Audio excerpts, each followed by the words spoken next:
got a lot of stress on my mind. It's a nice day to go. Yeah, I gotta learn. I'ma call the whole team. Hands and buy without having to go online and buy stuff. You get like the needles for hollow core and the hollow core braid itself. Or do you got to go to Tightline's website itself and then ship it in? You can buy it from me and I can have it shipped directly to you. As for the needles though, I'm waiting on, I need to check, I have not even sat down to check my email because I was working a deal with another company to start buying more hollow core braid. Yeah. Because they're looking into making the red, white, and blue for me. So I'm kind of excited on that. I've been so dang busy I haven't even had a chance to sit down to see if I already got my email back concerning that. So.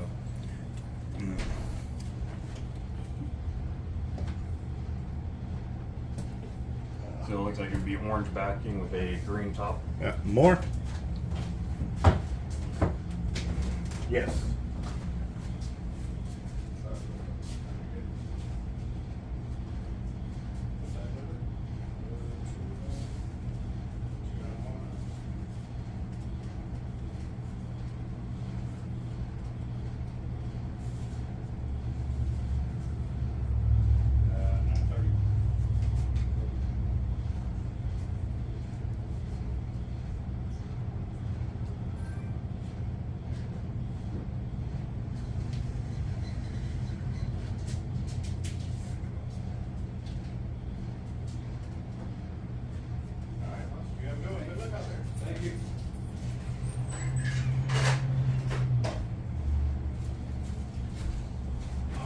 I used to have that same problem with the braid to mono top shot when casting.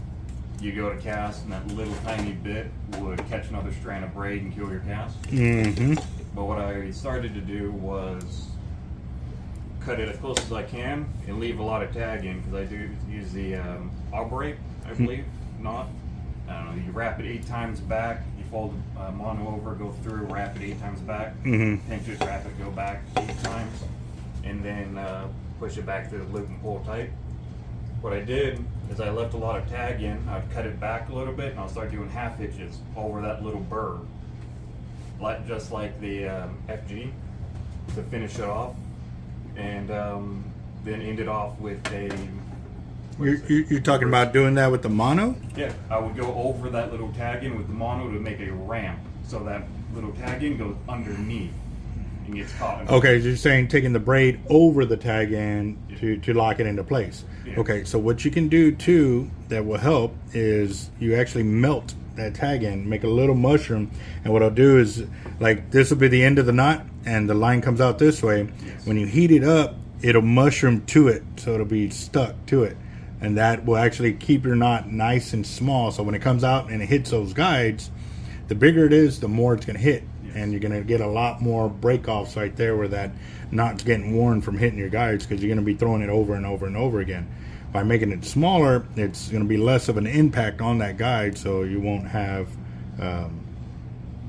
break-offs like that and stuff like that. So try that out because I think that would be a lot more beneficial to what you're doing and stuff like that, for keeping the knot, and so it won't, because a lot of times, like you said, when you cut it, it has that sharp edge that catches the next braid over and starts ruining it. If you get rid of that sharp edge and that little tag, yeah, you'll do that. You'll enjoy it a lot better. Gotta bite. I think I got a lot of stress on my mind. It's a nice day to go. Yeah, I gotta learn. I'ma call the whole team. So, but just be careful. Use the near the lighter toward the base where it's the most stable, and you just slowly pull it towards it like that, so that way you can see it actually melted. Yes. Because if you go too fast, you're gonna melt your knot off and be done with it, kind of deal. So. And you got to restart. Yep. Yes, sir. That or you might damage that knot. Yeah, that's the other. Big fish. Yeah. But always test your knot after you're done. You know, that's another way. As tight as you can. Yeah. And I don't know which. I'd like to get another Avet eventually down the line, but I don't know which one to go with. I got 2 SXs, but I got one with cheap 65-pound solid, Mm-hmm. with about 20 yards of 50-pound top shot, and just doing the same thing as I just told you. I don't have a lighter on me, unfortunately, Yeah. so I had to pick one of those up.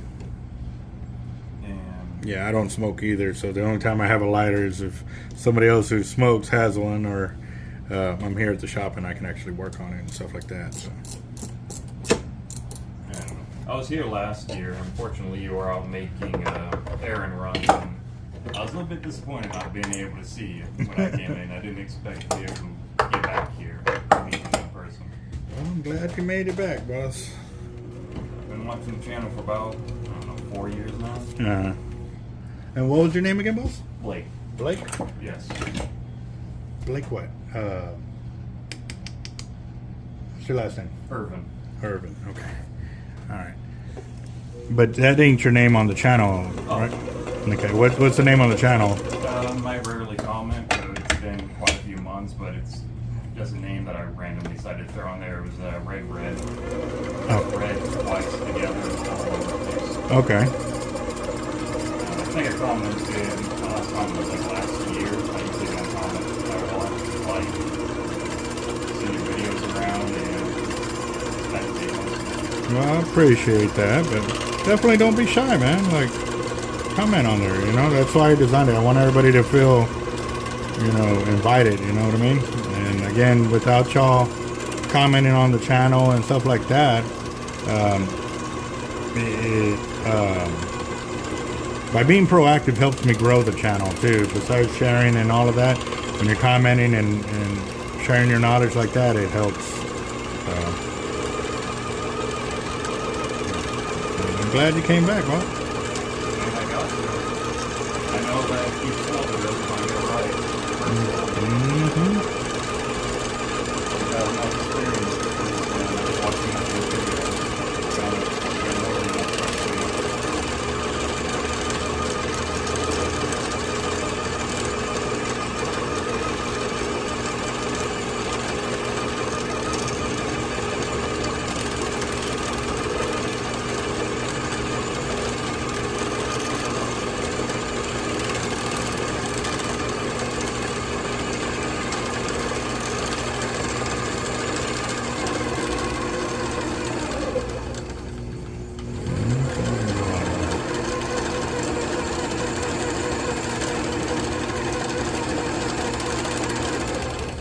How much top shot are you wanting on this reel? Not much. Just enough to really, because I don't have any lures. They're at the end of the jetty. Even if I got like a spoon, it's probably only like, what, 20 feet of maybe 40, something So like that. the way the top shot also works for you is if you break off and you only have 20 foot, then you're in your backing already. Yes. So you go with a little bit longer top shot so you can afford a couple of break-offs while not messing with your backing. Your backing, you want to keep it there. That's your safety net. That's so that way when you hook a big fish and he's running, you got the line. But if you keep breaking into that, then you're weakening your safety net. So I'm going to go ahead and stop here. We're at 260 yards of 30 pound. All right. And then I'll go to your 65. That should give you about 80 to 100 yards. Yes. So that way too, once you get close to the jetties or rocks, you have that thicker test line, which will help you with it. So, All right. That sounds good. 80, we're doing, no, 65, sorry. Yep, and this one is a Komodo SS, an Akuma Komodo SS. And then you said it was a 400 series? Yep. 463, I believe. There you go. And it's got a clicker. Pretty loud. Yeah, Decent for its size. Yes, sir.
got you a 100-yard top shot, and that should be enough gappage between your spool and your housing to avoid backlashes.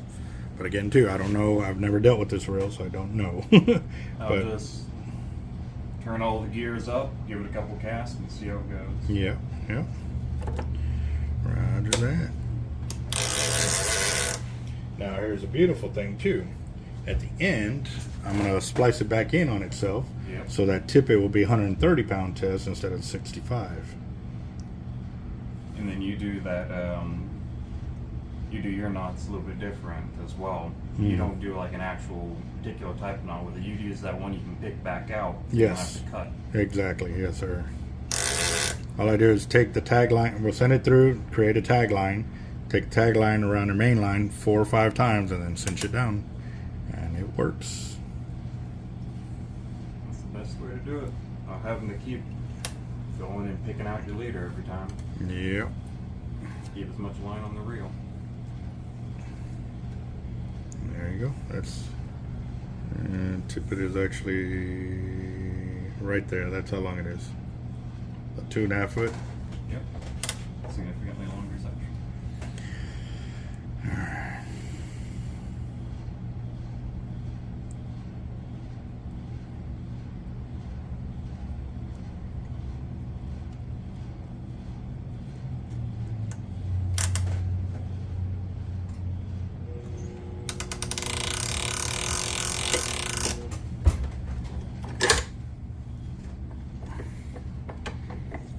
There you go. Thank you, sir. Mm-hmm. There you go. 350 yards.